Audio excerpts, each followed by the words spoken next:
రామసేతు మీదన ఇప్పుడు ఒక రగడ ఏంటయ్యా అంటే ఆల్రెడీ మొన్ననే చెప్పుకున్నాం.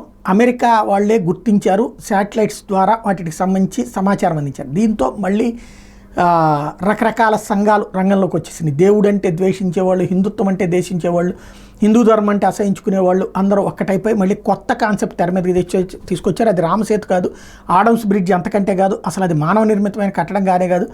అక్కడ ఉన్నవి సహజ సిద్ధంగా ఏర్పడిన ఒక రకమైన సముద్రపు ప్రిమిటివ్ స్టేజ్ జీవులు,